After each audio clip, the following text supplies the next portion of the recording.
میں حیرت سے کبھی عفان کو دیکھ رہا تھا اور کبھی آنسو بہاتی میرال کو۔ دماغ تو خراب نہیں ہو گیا تم دونوں کا؟ تم دونوں شاید پاگل ہو گئے ہو، میں چلا کے بولا تھا۔ عفان میرے پاؤں کے پاس بیٹھ گیا، آنکھوں میں آنسو تھے۔ اس وقت صرف تم میری مدد کر سکتے ہو نوفل۔ عفان تمہیں یہ کیا آسان لگ رہا ہے؟ میں نے ہمیشہ میرال بھابی کو چھوٹی بہن کی طرح سمجھا ہے۔ اتنا غصہ تمہارے دماغ میں چڑھا تو چڑھا کیسے؟ تم نے شادی کو مذاق سمجھ رکھا تھا؟ میرا بس نہیں چل رہا تھا میں عفان کے ساتھ کیا نہ کر گزروں۔ اس نے میرے دونوں ہاتھ پکڑ لیے۔ خدا کے لیے انکار مت کرو، گھر کی بات گھر میں رہ جائے گی۔ میں نے کہا نہیں، میں نہیں کر سکتا، میرا دل اس بات کے لیے مان ہی نہیں رہا۔ پھر جو طریقہ وہ کہہ رہا تھا وہ ایک دم غلط تھا۔ میرال صوفے پہ بیٹھے روئے جا رہی تھی، اپنی انگلیاں چٹک رہی تھی۔ کہنے لگی میں نے تو واپسی کے سارے دروازے ہی بند کر دیے تھے عفان، تم نے مجھے کس مصیبت میں ڈال دیا۔ محبت کی بہت بری سزا دی ہے تم نے مجھے، نہ میں اپنے گھر واپس جا سکتی ہوں، نہ میں تمہارے ساتھ رہ سکتی ہوں۔ بتاؤ میں کیا کروں؟ وہ اپنی جگہ درست تھی۔ عفان کہنے لگا خدا کے لیے میرال تم تو چپ ہو جاؤ، تمہیں پتا ہے میں کس تکلیف سے گزر رہا ہوں۔ کیا میں نے تم سے محبت نہیں کی تھی؟ کیا میں نے تمہاری خاطر اپنے گھر والوں کو نہیں چھوڑا؟ کیا قربانی صرف تم نے دی ہے، میں نے نہیں دی؟ وہ اب میرال سے الجھنے لگا۔ اور جو کچھ تم نے رات کو کیا وہ تو تم نے مجھے کہیں کا نہیں چھوڑا۔ عفان تم نے مجھے کہیں کا نہیں چھوڑا، تم نے مجھے زندہ درگور کر دیا۔ ایسے کرو مجھے دارالامان چھوڑاؤ۔ اوہ یو شٹ اپ۔ میرال کچھ دیر کے لیے چپ ہو کے نہیں بیٹھ سکتی تم؟ میں نے کہا اسے کیوں ڈانٹ رہے ہو؟ قصور تمہارا ہے۔ میں پہلے ہی کہہ رہا تھا کہ تم لوگوں کو اپنے والدین کو راضی کرنا چاہیے تھا، شادی ویسے کرنی چاہیے تھی جیسے کرنے کا حق تھا۔ اور اب جو کچھ تم نے رات کو کیا ہے، تم جانتے ہو تم نے کیا کیا ہے؟ عفان اپنا سر پکڑ کے رونے لگا۔ خدا کے لیے نوفل، اس وقت تمہارے علاوہ کوئی ایسا نہیں جو میری مدد کر سکے۔ سب کچھ بڑی خاموشی سے ہو سکتا ہے اگر تم چاہو تو۔ میں نے نفی میں سر ہلایا۔ میں نے کہا نہیں، میں یہ سب نہیں کر سکتا، میں یہ امتحان نہیں دے سکتا۔ غلطی تم کرو اور سزا تم مجھے اور میرال کو دو۔ تم کیا سمجھ رہے ہو یہ کیا سب کچھ اتنا آسان ہے؟ یار اول تو میں ایسا کر ہی نہیں سکتا، اور اگر ایسا ہو بھی جاتا ہے تو ساری زندگی میں دوبارہ میرال بھابی سے نظریں نہیں ملا پاؤں گا، نہ وہ مجھ سے ملا پائیں گی۔ تم پتہ نہیں کیا احمقانہ بات مجھ سے کر رہے ہو۔ پلیز مجھے اس مشکل میں نہ ہی ڈالو تو بہتر ہے۔ میں بہت بڑی الجھن کا شکار ہو چکا تھا۔ عفان کہنے لگا میں مر جاؤں گا، میں اپنی جان دے دوں گا، میں اپنی بیوی کو نہیں چھوڑ سکتا، اور میں کسی اور پہ بھروسہ بھی نہیں کر سکتا سوائے تمہارے۔ تم سب کچھ جانتے ہو، تم یہ بھی جانتے ہو کہ میں میرال سے کتنی محبت کرتا ہوں۔ میں جانتا ہوں تم کبھی بھی مجھے دھوکہ نہیں دو گے۔ میں نے کہا اور مریم؟ اگر مریم کو پتہ چلا تو جانتے ہو نا یار، میری اپنی بھی زندگی ہے، میری بیوی ہے، میرا اپنا گھر ہے۔ تم نہیں جانتے جو کچھ تم کہہ رہے ہو اس سے کس کس کی زندگی برباد ہو سکتی ہے۔ اور یہ جو طریقہ کار تم مجھے بتا رہے ہو، حلالہ یوں نہیں ہوتا۔ جو طریقہ کار تم نے بتایا وہ زنا ہے۔ خدا کے لیے مجھے زنا کرنے پہ مجبور نہ کرو۔ یار تم کن باتوں میں پڑ رہے ہو؟ آج کل لوگوں نے حلالہ سینٹر کھولے ہوئے ہیں۔ اگر یہ کام ناجائز اور زنا کاری ہوتا تو حلالہ سینٹر تو نہ کھلے ہوئے ہوتے۔ میں نے کہا ہمارے ملک میں ایسی کون سی جہالت ہے جو نہیں ہو رہی؟ بہرحال میری طرف سے معذرت ہے، نہ تو میری بیوی مجھے اس بات کی اجازت دے گی اور نہ میں یہ کام کر سکتا ہوں۔ عفان کہنے لگا چلو ٹھیک ہے، مت کرو، لیکن پھر جو میں اپنے ساتھ کروں گا ساری زندگی تمہیں اس پہ رونا پڑے گا۔ یہ کہہ کے میرال کا ہاتھ پکڑ کے وہ میرے گھر سے باہر جانے لگا۔ عفان تم اب جذباتی فیصلہ کر رہے ہو، خدا کے لیے ہوش کے ناخن لو، اور یہ اب تمہاری کچھ نہیں لگتی ہے، ہاتھ چھوڑو اس کا۔ میرال بھی اپنا ہاتھ عفان سے چھڑوانے کی کوشش کر رہی تھی۔ عفان میرا ہاتھ چھوڑو۔ میں اپنی کرسی سے کھڑا ہو گیا، عفان کے ہاتھ سے میرال کا ہاتھ چھڑوایا۔ میں نے کہا میرال دیکھو، میری بات کو سمجھنے کی کوشش کرو۔ اس وقت تمہیں اپنے گھر جانا چاہیے۔ تمہارے ماں باپ جیسے بھی ہیں، اس وقت تمہارے میکے سے بڑھ کے تمہارے لیے کوئی بھی جگہ سیو نہیں ہے۔ وہ تمہیں اپنا لیں گے، اور اگر تم کہتی ہو تو میں تمہیں چھوڑ کے آتا ہوں، عفان کہنے لگا تمہارا دماغ خراب نہیں ہو گیا؟ وہ میرال کو ہمیشہ کے لیے مجھ سے چھین لیں گے۔ میں نے کہا تو تمہیں کیا لگتا ہے کہ وہ تمہاری ہو سکتی ہے؟ اب جو کچھ تم نے کیا ہے وہ اب کبھی بھی تمہاری نہیں ہو سکتی۔ یہ کرنے سے پہلے سوچنا چاہیے تھا۔ کیا سوچ کے تم نے طلاق جیسا غلیظ لفظ استعمال کیا؟ کیا تمہیں عورت قربانی کا بکرا لگتی ہے؟ تمہارے لیے کہنا شاید بڑا آسان ہے کہ وہ کسی دوسرے مرد سے نکاح کرے، چند راتیں اس کے ساتھ گزارے اور پھر اس سے طلاق لے کے تمہارے نکاح میں آ جائے۔ کیا عورت کے جذبات نہیں ہوتے؟ وہ انسان نہیں ہوتی؟ مریم کو اگر کوئی میلی آنکھ سے بھی دیکھ لینا تو مجھ سے برداشت نہیں ہوتا۔ میرا جی چاہتا ہے میں آنکھیں نوچ لوں اس کی۔ تو یقیناً تم بھی ایسے ہی ہوگے، اور تمہاری تو ویسے بھی لو میرج ہے۔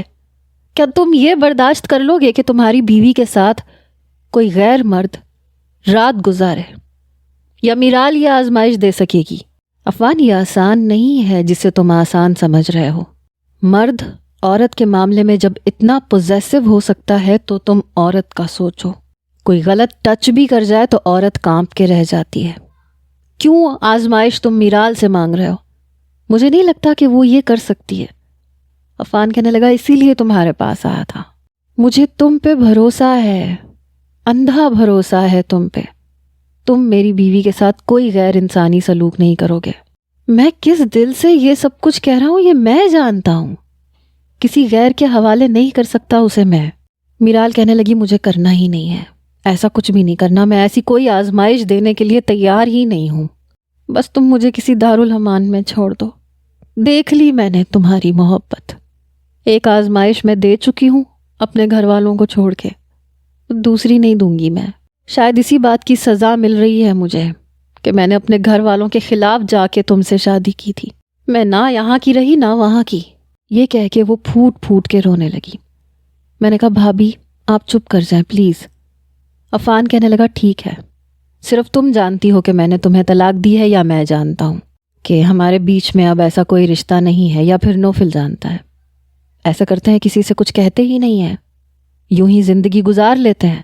میں نے بہت لوگوں کو دیکھا ہے جو غلطی سے اپنی بیویوں کو طلاق دے دیتے ہیں، اور بیوی اور شوہر کے علاوہ اس بات کا علم کسی کو نہیں ہوتا، اور دنیا کی بدنامی سے بچنے کے لیے آپس میں ویسے ہی رشتہ نبھاتے رہتے ہیں۔ بعد میں دیکھی جائے گی۔ عفان کی بات سن کے مجھے افسوس ہوا تھا۔ میں نے کہا کیوں؟ کیا اللہ تعالیٰ نے نہیں دیکھا کہ تم نے اسے طلاق دی ہے؟ تم جانتے ہو کیا بات کر رہے ہو تم؟ تو اور کیا بات کروں میں؟ تم مجھے کوئی راستہ بتا دو۔ دیکھو میں میرال کو نہیں چھوڑ سکتا، اور نہ ہی میں اسے اس کے گھر جانے دوں گا۔ میرے پاس ایک ہی راستہ ہے جو بچ جاتا ہے، کہ میں میرال کو بھی زہر دے دوں اور خود بھی زہر کھا کے مر جاؤں۔ میری سمجھ میں نہیں آ رہا تھا کہ ایسے موقع پہ مجھے کیا کرنا چاہیے۔ مریم بھی گھر پہ موجود نہیں تھی، وہ ہوتی تو شاید میں اکیلا نہ پڑتا۔ بیوی انسان کی بہترین ساتھی ہوتی ہے۔ میرال اپنی جگہ روئے جا رہی تھی اور عفان اپنی جگہ۔ میں نہیں جانتا کہ یہ ایک جذباتی فیصلہ تھا یا کیا تھا، لیکن میں اس افتاد سے تنگ آ کے حامی بھر چکا تھا۔ اچھا ٹھیک ہے، میں کر لیتا ہوں نکاح۔ میری بات پہ عفان اور میرال دونوں مجھے حیرت سے دیکھنے لگے۔ میں نے عفان کی طرف دیکھا۔ دیکھو مجھے کچھ سمجھ میں نہیں آ رہا کہ میں کیا کروں اور کیا نہ کروں۔ میں بے بسی سے عفان کی طرف دیکھ رہا تھا۔ کہنے لگا تمہارا بہت بہت شکریہ، تم نے میری دوستی کا مان رکھ لیا۔ میرال ابھی بھی نفی میں سر ہلا رہی تھی۔ نہیں عفان، میں ایسا نہیں کر سکتی، یہ کہہ کے وہ بیرونی دروازہ عبور کر چکی تھی۔ نوفل میں اسے کیسے بھی راضی کر لوں گا، لیکن دیکھو پلیز اب تم مکر مت جانا۔ میں خود اسے الجھی ہوئی نظروں سے دیکھ رہا تھا۔ سمجھ نہیں آ رہا تھا کہ میں نے یہ حامی کیوں بھر لی۔ مریم سے تو بات تک نہیں کی، اور مریم کبھی بھی ایسا کرنے بھی نہیں دیتی۔ وہ ہر بات سے انجان اپنے والدین کے ساتھ عمرے کی ادائیگی کے لیے گئی ہوئی تھی۔ اس نے 2 مہینے بعد آنا تھا۔ ابھی 2 دن پہلے تو میں اسے ایئرپورٹ پہ چھوڑ کے آیا تھا۔ دونوں ہی میرے گھر سے جا چکے تھے۔ دروازہ بند کر کے میں اپنے کمرے میں آ کے لیٹ گیا۔ نیند آنکھوں سے کوسوں دور تھی۔ پتہ نہیں میں نے کیوں ہاں کر دی تھی۔ شاید مجھے میرال پہ ترس آ گیا تھا، کیونکہ جس قدر عفان جذباتی تھا، اس وقت کوئی بھی اس کی بیوی کے ساتھ حلالہ کرنے کی حامی بھرتا تو وہ بنا سوچے سمجھے میرال کو نکاح کے لیے مجبور کرتا، اور پتہ نہیں وہ شخص حلالے کے نام پہ میرال کے ساتھ کون سی جہالت کا مظاہرہ کرتا۔ پتہ نہیں میں نے میرال کو آزمائش سے بچایا تھا یا اپنے آپ کو ایک نئی آزمائش میں ڈالنے جا رہا تھا۔ باقی کی رات آنکھوں میں گزری تھی۔ نوفل جادو ہے اس لڑکی کی آنکھوں میں پہلی نظر میں گھائل ہو گیا۔ یوں تو میں عفان سے 4-5 سال بڑا تھا۔ میری عفان سے دوستی یونیورسٹی میں اس وقت ہوئی تھی جب میں آخری سال میں تھا اور وہ پہلے سال میں تھا۔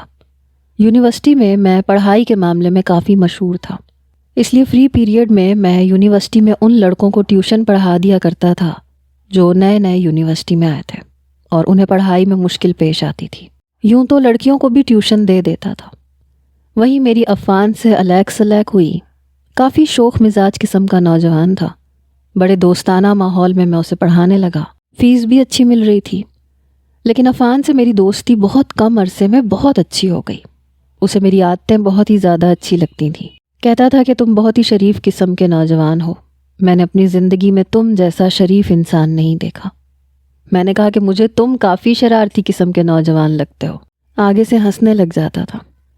بہرحال میرا آخری سال تھا، اس کے بعد میں نے یونیورسٹی چھوڑ دی، لیکن عفان سے بات چیت جاری رہی۔ ہم اکثر ملتے تھے، یہاں تک کہ وہ میرے گھر بھی آ جاتا تھا۔ میری جاب بہت اچھی لگ چکی تھی کیونکہ میں نے اسکالرشپ پہ پڑھا تھا اور میرا گریڈ بھی کافی اچھا بن چکا تھا۔ بہرحال نوکری ہوتے ہی میری والدہ کو میری شادی کا خیال آ گیا۔ مریم کی تصویر جب میں نے پہلی بار دیکھی تو مجھے وہ بہت اچھی لگی، لیکن مجھ سے 7-8 سال چھوٹی تھی۔ میں نے کہا امی لڑکی کافی چھوٹی لگ رہی ہے۔ پتہ نہیں والدین نے 10ویں کے بعد ہی شادی کے لیے کہہ دیا۔ میری والدہ کہنے لگی نہیں ایسی بات نہیں ہے، لڑکی نے گریجویٹ کیا ہوا ہے۔ میں نے کہا پھر بھی 7-8 سال تو مجھ سے چھوٹی ہے نا۔ میری والدہ کہنے لگی جب ان لوگوں کو اعتراض نہیں ہے تو تمہیں کیا مسئلہ ہے؟ میں نے کہا بعد میں لڑکی کو اعتراض نہ ہو، کیونکہ اکثر والدین اپنی بیٹیوں سے اجازت نہیں لیتے۔ میری والدہ کہنے لگی ارے نہیں، رشتہ پکا ہونے پہ جب ہم گئے تھے تو لڑکی بڑی خوش تھی، مسکرا بھی رہی تھی۔ ظاہر سی بات ہے ماں باپ نے پوچھا ہی ہوگا۔ آج کل لڑکیاں اتنی بھی فرما بردار نہیں ہوتی، تم خواہ ہی زیادہ سوچ رہے ہو، چاہو تو فون پہ مریم سے بات کر لو۔ میں نے کہا امی کیسی باتیں کر رہی ہیں، شادی سے پہلے میں بھلا اس سے کیا بات کر سکتا ہوں؟ میری والدہ ہنسنے لگی۔ ارے بھائی تم پتہ نہیں کس پہ چلے گئے، آج کل کے لڑکوں کی تو پہلی خواہش یہ ہوتی ہے کہ اپنی منگیتر سے بات کریں۔ ہزاروں باتیں ہوتی ہیں لڑکوں کے پاس، اور ایک تم ہو یوں گھبرا رہے ہو جیسے لڑکیاں گھبراتی ہیں، بلکہ آج کل تو لڑکیاں بھی نہیں گھبراتی۔ میں نے کہا نہیں مجھے فون پہ کوئی بات نہیں کرنی، بس ٹھیک ہے اگر اسے کوئی اعتراض نہیں ہے تو بھلا مجھے کوئی اعتراض کیوں ہوگا۔ کئی بار مریم کے گھر والے میرے گھر آئے۔ اس کی بڑی بہن جو پہلے سے شادی شدہ تھی باتوں باتوں میں مجھ سے کہتی تھی ارے میری منگنی ہوئی تھی تو اسد نے فون پہ باتیں کر کر کے میرے کان کھا لیے تھے، ایک آپ ہیں آپ نے مریم سے سلام تک نہیں کیا۔ میں نے کہا شادی کے بعد باتیں ہی کرنی ہے، شادی سے پہلے مجھے یہ سب پسند نہیں ہے۔ وہ ہنسنے لگی۔ بہت ہی شریف انسان ہیں آپ، مریم تو بہت شوخ مزاج قسم کی ہے۔ شادی کی رات جب میں نے مریم کو دلہن بنے دیکھا تو دل کے سارے تار بج اٹھے۔ مریم تھی ہی اتنی پیاری۔ اب میں اتنا بھی شریف انسان نہیں تھا کہ بیوی سے بھی گھبراتا۔ جب میں کمرے میں آیا تو ایک دل فریب مسکراہٹ اس کے چہرے پہ تھی۔ میں اس کے سامنے بیٹھ گیا۔ مجھے دیکھتے ہی اس نے اپنا دوپٹہ سر سے کھسکا کے گھونگھٹ نکالا۔ مجھے کچھ حیرت ہوئی، یہ گھونگھٹ کس خوشی میں نکالا تم نے؟ میں نے تعجب سے پوچھا۔ آپ کے لیے۔ میں نے کہا لیکن آج کل تو ایسا کوئی رواج نہیں۔ کہنے لگی آپ آج کل کے ہیں کہاں، کافی پرانے ماڈل کے لگتے ہیں۔ اس کی اس بات پہ میں پتہ نہیں کیوں گھبرا گیا۔ میں نے کہا کیا مطلب؟ کہنے لگی آج کل کے لڑکے تو اپنی منگیتر سے فون پہ باتیں کرتے ہیں، ہنی مون پلان کرتے ہیں، لیکن آپ شاید پرانے خیالات کے مالک ہیں، اس لیے میں نے سوچا شاید آپ شروعات گھونگھٹ اٹھانے سے کریں گے۔ شاید اسے اس بات کا غصہ تھا کہ میں نے فون پہ اس سے بات نہیں کی۔ میں نے کہا اوہ اچھا چلو ٹھیک ہے، گھونگھٹ اٹھانے سے شروعات کر لیتے ہیں۔ میں نے اس کا گھونگھٹ اٹھا کے پلٹ دیا۔ وہ بھی مسکرائے جا رہی تھی، آنکھوں میں شرارت ناچ رہی تھی۔ پھر اپنی ہتھیلی میری طرف بڑھا دی۔ مجھے سمجھ نہیں آیا کہ اب کیا کروں۔ میں نے اپنا ہاتھ اس کے ہاتھ پہ رکھ دیا تو کھلکھلا کے ہنسنے لگی، کہنے لگی میری منہ دکھائی دیں، آپ کے خالی ہاتھ کا میں کیا کروں گی؟ میں کچھ خجالت کا شکار ہوا۔ میں نے کہا ایکچولی پہلی شادی ہے نا، تو اس لیے مجھے یہ سمجھ نہیں آ رہا تھا کہ بات کو کیسے سنبھالوں۔ وہ کہنے لگی ہاں مجھے تو شادیوں کا بڑا تجربہ ہے۔ دیکھیے مسٹر، میری بھی پہلی ہی شادی ہے، لیکن میں آج کل کے دور کی لڑکی ہوں، اس لیے مجھے پتا ہے کہ شادی کی رات کیا ہوتا ہے۔ میں جو مخملی ڈبیا کھول ہی رہا تھا، میرا ہاتھ رکا۔ میں نے بڑی حیرت سے اسے دیکھا۔ میں نے کہا اچھا، تو تمہیں سب کچھ پتا ہے؟ کہنے لگی نہیں، سب کچھ تو نہیں، لیکن کافی کچھ پتا ہے۔ ہاں اگر آپ فون پہ بات کر لیتے تو نالج میں اور اضافہ ہو جاتا۔ وہ بالکل بھی شرمیلی قسم کی لڑکی نہیں تھی، باتیں ایسے کرتی تھی کہ انسان ہنسنے پہ مجبور ہو جائے یا مسکرانے پہ۔ میں نے کہا کوئی بات نہیں، آج کی رات نالج میں بھی اضافہ ہو جائے گا۔ میری اس بات پہ ذرا سا نروس ہوئی۔ اس بار میں نے اپنا ہاتھ اس کی طرف بڑھایا، اس نے اپنا نازک سا ہاتھ میرے ہاتھ پہ رکھ دیا۔ میں نے اسے انگوٹھی پہنائی، کہنے لگی بہت پیاری ہے، تھینک یو۔ پھر میں نے ایک انویلپ اس کی طرف بڑھایا، میں نے کہا یہ تمہارا حق مہر۔ وہ بھی اس نے بڑے آرام سے پکڑ لیا اور سائڈ ٹیبل کی دراز میں رکھ دیا۔ پھر اپنا گلا صاف کر کے کہنے لگی چلیں شروع ہو جائیں۔ میں نے کہا سیریسلی؟ مجھے حیرت کا جھٹکا لگا۔ کیسی لڑکی تھی، خود ہی کہہ رہی تھی کہ بس اب شروع ہو جائیں۔ کہنے لگی تو اور کیا؟ میں نے کہا اچھا۔ جیسے ہی میں نے اپنے لب اس کے رخسار پہ رکھنے چاہے، وہ پیچھے ہٹ گئی۔ یہ کیا کر رہے ہیں آپ؟ میں نے کہا خود ہی تو کہہ رہی ہو شروع ہو جائے۔ میری اس بات پہ اس نے میرے سینے پہ ہلکا سا ہاتھ رکھ کے دھکا دیا۔ بڑے عجیب انسان ہیں آپ، بالکل بور قسم کے۔ میرا مطلب تھا کہ میری تعریف کریں۔ پورے 2 گھنٹے میں نے بیوٹیشن کا دماغ چاٹا تھا، یوں تیار کرو، ویسا جوڑا بناؤ، ایسا میک اپ کرو، اور ایک آپ ہیں، آپ نے تعریف تک نہیں کی۔ میں نے کہا اوہ اچھا۔ میں نے کہا آئی ایم سوری، میں اس معاملے میں بالکل زیرو ہوں، تعریف نہیں آتی مجھے کرنی، آج تک کبھی کسی لڑکی کو اتنی غور سے دیکھا ہی نہیں ہے۔ کہنے لگی تو میں آپ کو لڑکا نظر آ رہی ہوں؟ مجھے آپ دیکھ سکتے ہیں ہر اینگل سے، میں آپ کو بہت پیاری ہی لگوں گی، اور اگر آپ نے آج میری تعریف نہیں کی تو آپ کی آج کی رات برباد کر کے رکھ دوں گی۔ میں بہت خراب قسم کی لڑکی ہوں، بہت خطرناک ہوں میں۔ اس کی باتوں پہ میں مسکرائے بنا نہیں رہ سکتا تھا۔ میں نے کہا نہیں، تعریف میں لفظوں سے نہیں کرتا، یہ ڈرامائی قسم کے جملے مجھ سے نہیں بولے جاتے، آنکھیں ایسی لگ رہی ہیں، بال ویسے لگ رہے ہیں، یہ سب مجھ سے نہیں آتا کرنا۔ یہ کہہ کے جیسی میں نے اس کی بندیاں اتارنی چاہی، اس نے میری کلائی پکڑ لی۔ لیکن میں تو آج بہت کچھ سننے کے موڈ میں ہوں۔ مسٹر دیکھے، شادی ایک بار ہوتی ہے، اور میں تو اپنے سارے ارمان پورے کروں گی، اور آپ کو کرنے پڑیں گے۔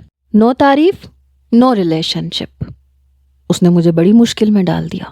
اب مجھے یہ سمجھ نہیں آ رہی تھی کہ تعریفی جملے بولوں تو بولوں کیا، کیونکہ کبھی بولے ہی نہیں تھے۔ میں نے گہری سانس لی، اس کی آنکھوں کی طرف دیکھنا شروع کیا کہ شاید اندر کا کوئی شاعر جاگ اٹھے۔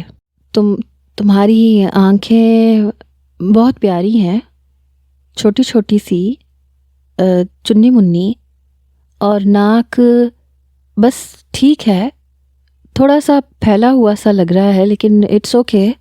بالوں کا مجھے اندازہ نہیں ہے کہ کتنی لینتھ ہے، مگر مجھے لمبے بال اچھے لگتے ہیں۔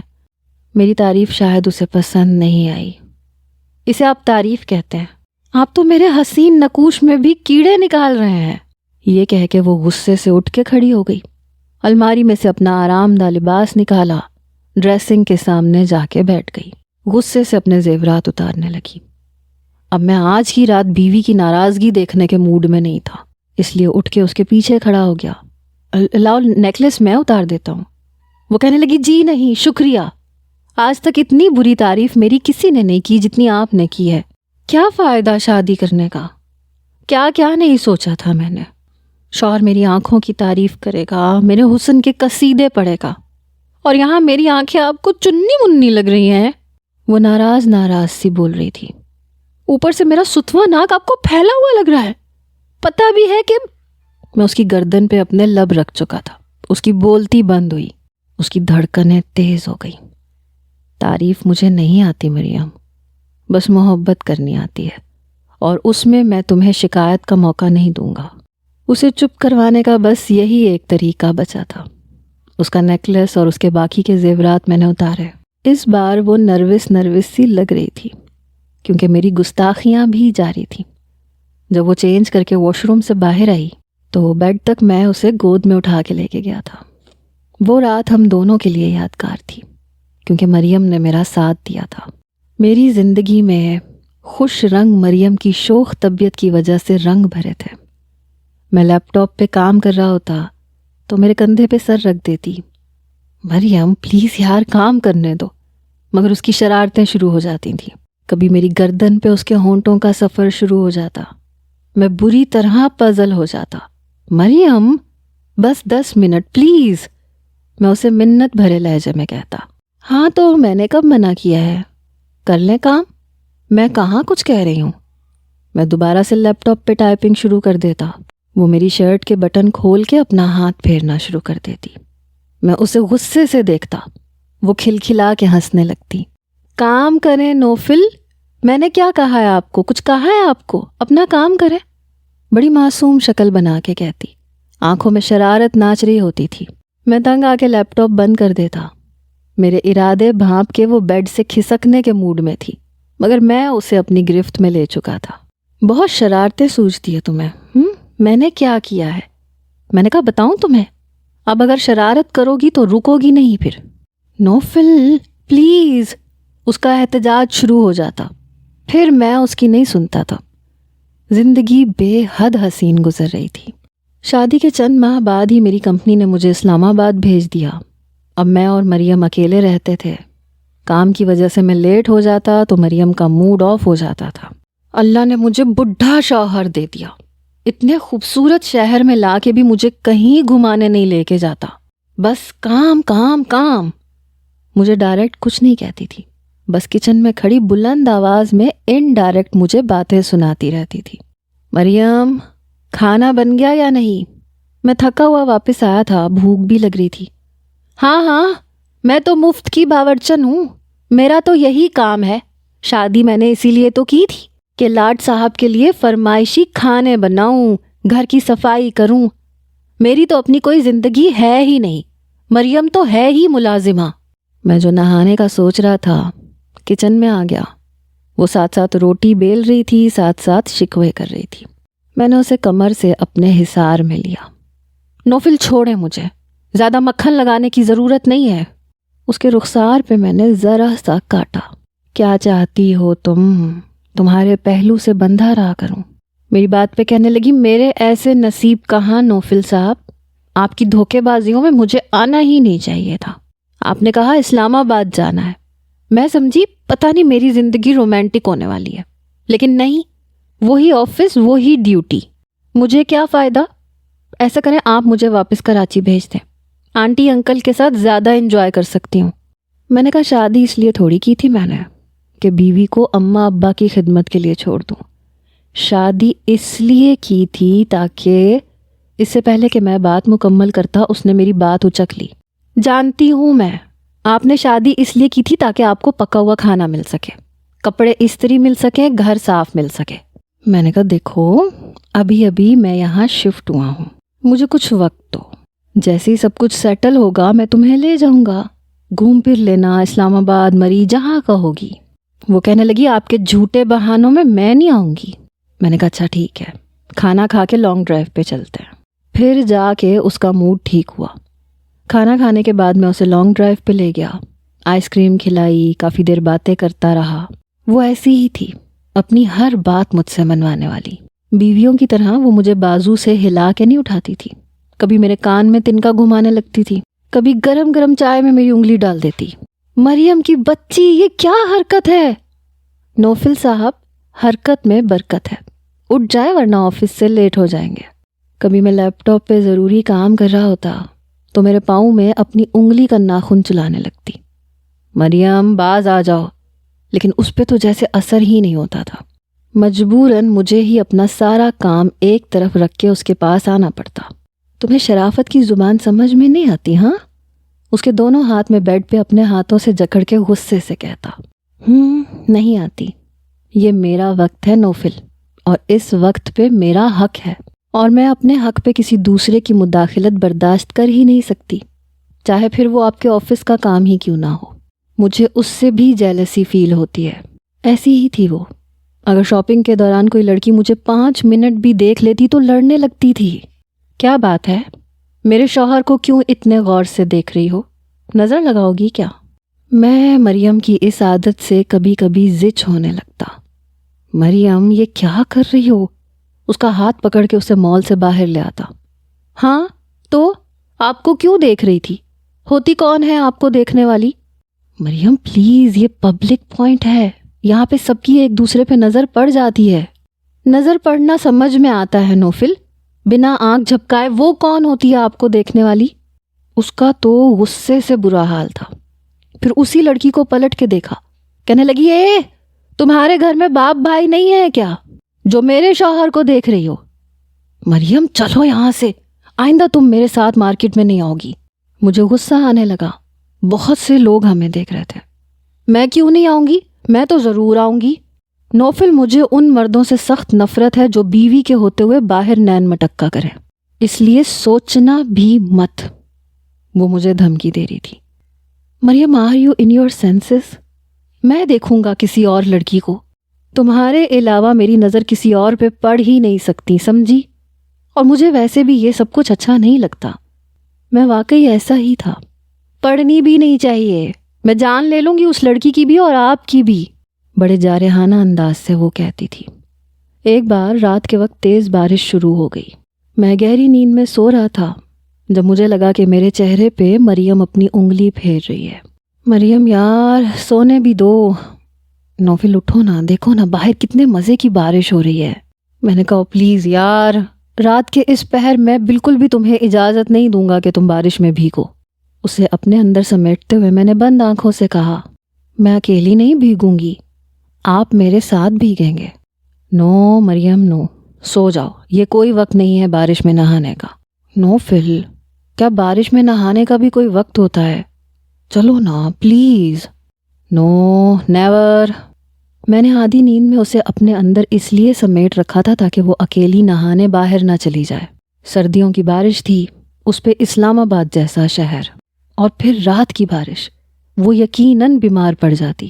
میں کیا کروں رام، مجھے بڈھا مل گیا۔ اس نے بے سرے گانے شروع کر دیے۔ ہائے ہائے یہ مجبوری، یہ موسم اور یہ دوری، مجھے پل پل ہے تڑپائے، تیری 2 ٹکیا کی نوکری میں میرا لاکھوں کا ساون جائے۔ میرے کان کے قریب وہ بے سرے گانے گا رہی تھی۔ مریم، نوفل اٹھو نا، میں سونے ویسے بھی نہیں دوں گی۔ مجبوراً مجھے اٹھنا پڑا۔ رات کو وہ گھر کے لان میں تیز برستی بارش میں میرے ساتھ کپل ڈانس کر رہی تھی۔ ایک دم پاگل لڑکی ہو تم۔ اس کی کمر پہ ہاتھ رکھ کے اسے بالکل اپنے قریب کیے، اس کی آنکھوں میں دیکھتے ہوئے میں نے کہا تھا، ہاں ہوں پاگل نوفل، مجھے اپنی لائف کا ہر لمحہ تمہارے ساتھ یادگار بنانا ہے۔ سردی سے ہلکا ہلکا کپ کپا رہی تھی، مگر شوق کا یہ عالم تھا کہ بارش میں نہا رہی تھی۔ نوفل ولد فراز، آپ کا نکاح میرال بنت ذوالفقار سے حق مہر 10,000 سکہ رائج الوقت کیا جاتا ہے، کیا آپ نے قبول کیا؟ میرا دل زور زور سے دھڑک رہا تھا۔ نوفل، مجھے کبھی دھوکہ تو نہیں دیں گے؟ مریم کی آواز میرے کانوں میں گونجی۔ مریم، میں تمہارے علاوہ کسی کو دیکھنا بھی گناہ سمجھتا ہوں، تم میرے بارے میں ایسا سوچ بھی کیسے سکتی ہو؟ جی قبول ہے، 3 بار ایجاب و قبول میں کر چکا تھا۔ جی تو ریڈرز، یہ کہانی ایک دھماکے دار اسٹوری ثابت ہو سکتی ہے۔ اپنے اپنے تکے آپ لگا سکتے ہیں کہ کیا ہو سکتا ہے نوفل کی زندگی میں، یا کیا ہونا چاہیے۔